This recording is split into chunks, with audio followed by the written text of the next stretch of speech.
What's up, friends? In this video, I'm going to show you how to mark your Canva notifications or messages as read. Now, once you're in your Canva account, depending wherever you are, you want to look to the lower left-hand side and you'll find the notification bell.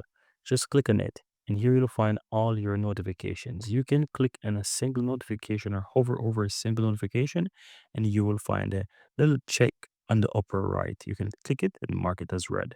Now, if you want to do it for all, as you can see in the upper top, just simply click mark all as read, and it will mark all of them as read for you. And so by doing that, you will not have the numbers showing here anymore, like a new message that you need to read. You still have them, but they'll be marked as read. Now, you also can unread them if you want to by simply basically hover over the bell and click mark as unread. And you can see that it puts back a number there. But that's it. Very easy and very simple. So that's how you can mark a message as read in Canva.